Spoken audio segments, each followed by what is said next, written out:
I'm saying yes because I believe in marriage. I'm saying yes because I believe in civil rights. I'm saying yes because I believe in a more just, more loving, more compassionate and more free society. Let's not fool ourselves because you got people coming here, large numbers, you got nice building. Let's not fool ourselves. That don't mean we are impacting the world. And now the official results of the Australian Marriage Law Postal Survey. Yes responses, 7,817,247, representing 61.6% of Are you godly enough to keep the alarm clock, to wake you up, to weep over the lost world? Unless you are sensitive to the Lord, you can easily misunderstand. I am here to put you on a guilt trip or a condemnation trip. We have a problem in America, in our church. We misunderstand obedience for legalism and bondage. I'm telling you, a day is soon coming. You will regret and repent. Too late it will be over the wasted life we spend for ourselves here. Where there is no real praying and no real supplicating, it is because there is a state of sinning in our hearts. Sin bars the way to the throne of grace.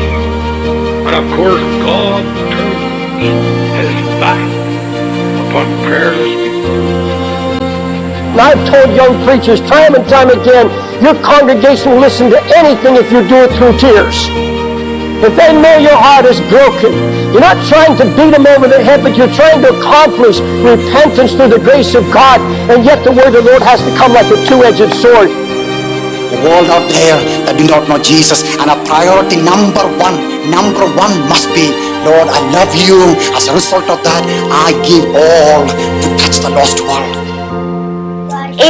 Förra somras så kom det liksom jättemånga barn och liksom bara sa till mig, är du kille eller tjej, är du kille eller tjej? Så svarade liksom ingenting. Så svarade jag att jag var båda. Now, one of the things that's went on in the church, the up and down, the in and out, the fervent in prayer last week, and the lackadaisical attitude toward God the next week, has all got to come to an end. There's 3,000 million people that never heard about him. They deserve a better chance than God spending all of his time dealing with people that know better. Guardians of the North, powers of the earth and home, we ask you to join us today as we come together to honor the harvest season. Hail and welcome! Hail and welcome! My name is Private Lee. I'm 17 years old. I'm 20 years old, Fort Jackson, Echo Company 339. Alas, today, the pews which once were filled with supplicators are now filled with sleepers. Wake, sleeping Christian, for as you slumber, man and woman every second of time are dropping Christlessly into hell.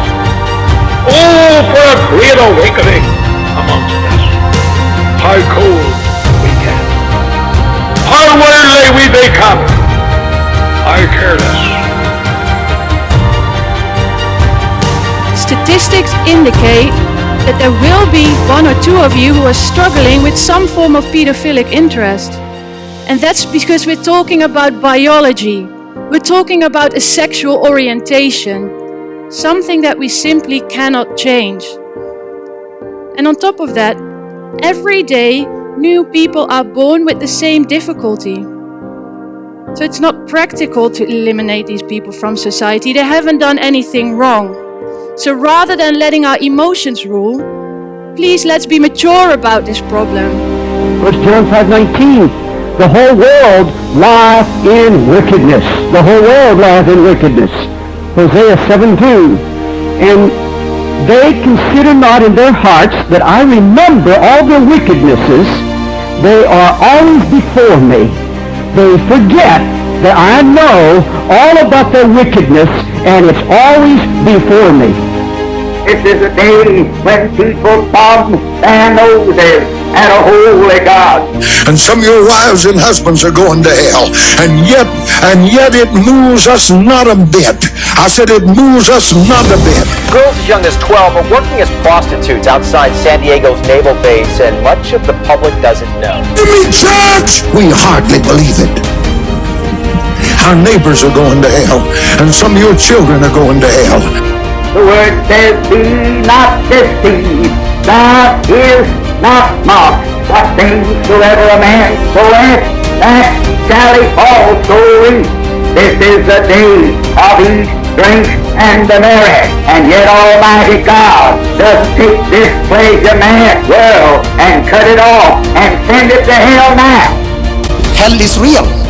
There's a place, and hell is not for a vacation for 2 years, 10 years, like you put prisoners for murdering for 10 years, 20 years. No, sir. Hell is forever. And after 10 billion, trillion years, those in hell will scream, saying, I want to die, I want to die. That's all. Not even for a drop of water. They just want to die. And the answer comes again and again and again. You shall never die, you will never die. That is the fate of multiplied billions on planet Earth. And you and I say, Jesus, I love you.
Almost all people agree with violence at some point.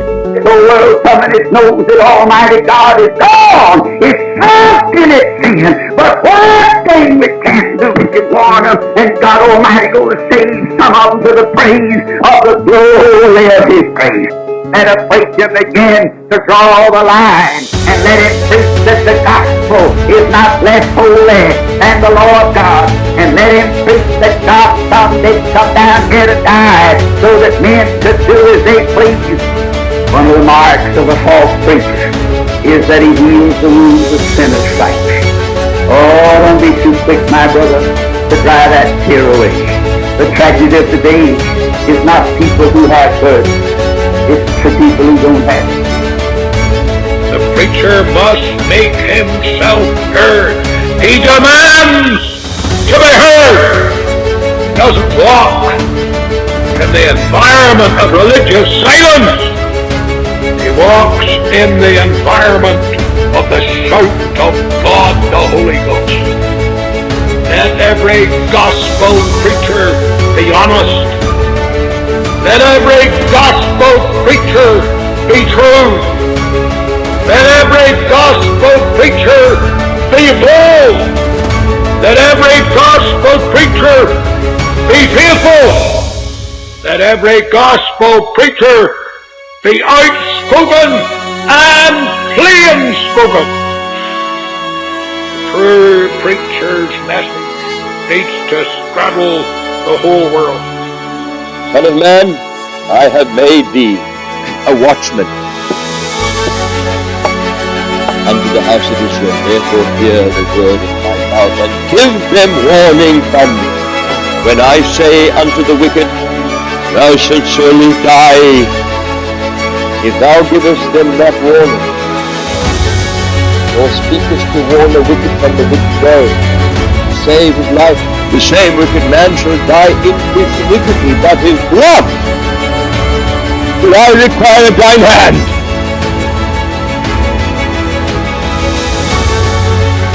Yet if thou warn the wicked, turn not from his wickedness, nor from his wicked way, he shall die in his iniquity, but thou hast delivered thy soul. Because I called you and you refused. I stretched out my hand, you wouldn't listen. You wanted nothing to do with my truth, and you didn't want to hear my warnings anymore. So your destruction's going to come upon you like a whirlwind. Suddenly your fear is going to come as desolation. Then you'll call on me, but I'll not answer. You'll seek me then, but you won't find me, because you despised my warnings and you turned away. And your turning away has destroyed you. You know, those of us who preach like that are called doomsday preachers. We're laughed at mostly by so-called ministers of the gospel who accuse us of preaching law, of not understanding the mercy and grace of God. We're told that we just scare people and we look only on the dark side, but I tell you, that doesn't matter anymore. Doesn't matter. God is love, but He is also holy. God wants you to be more than happy. He wants you to be holy. A 10-centimeter long scar on the back of the neck will be a lifetime reminder for 11-year-old Kanani Nankunda of the day his sister was killed and her organs harvested as part of human sacrifice ritual. We have a society that believes in witchcraft, including the Christians who go to church. They consult these witch doctors. The walls are down, the gates are fallen, and the enemy has moved in. The gates are down. Child abuse, child beating, abortion, or not a house is secure from robbers, not a star that's not to harass. Every sin is worthy of death, and that God will by no means stand the guilty. Not many folks are ever going to try for mercy. Most folks that get into the fall are going to pray, Lord, I thank you that I'm not like other men. I do this and I don't do that. Not many are ever going to smite themselves and refuse to look up and say, God, be merciful to me, the biggest sinner out of hell. Oh, not many will do it. Not many will do it. But everybody could, thank God. Wake up! Be saved, baptized, and save yourself from this wicked generation. How you save yourself? The man leaves his life. He saves it. 2018 is on track to be Mexico's bloodiest year on record, and while gang violence here is nothing new, turf wars are constant. Luz Marina has been running this nursery for 20 years. All the women bringing the kids here are sex workers. And like other nurseries, Luz Marina will never report these mothers. It's a strange ritual. Thieves, lowlives, and ordinary people that have been trapped in the black hole of Santa Fe rub bills on the grave of a scientist. His picture's on the note, so they figure it will make them rich. There's no sinner in this world too big for God. Oh no, no sinner in this world too big for God. And the last thing the scripture says about God's mercy is that He's rich in mercy to all who call upon Him. He's rich in mercy to all who call upon Him. The scriptures say, whosoever shall call upon the name of the Lord shall be saved. I am not after anything from you, but I am so concerned. I'm so concerned when I see a church like this and the appearance of affluence and the nice things and all the stuff you have. I pray you will not forget the world out there that do not know Jesus, and they are going to hell and forever. Cross means self-denial, giving up our own wishes and dreams for the sake of the cross, for the sake of Calvary. To those much is given, much shall be required. Dear believer, arouse yourself. Get into God's vineyard. Stop loafing and start laboring. Weep first for yourself before you start weeping for others. We need to weep for ourselves. I'll go anywhere in the world if the Lord calls me. Well, you don't need a call. You don't need a call. He's already said, go ye into all the world. What you need is an excuse for not going when you get to the judgment seat.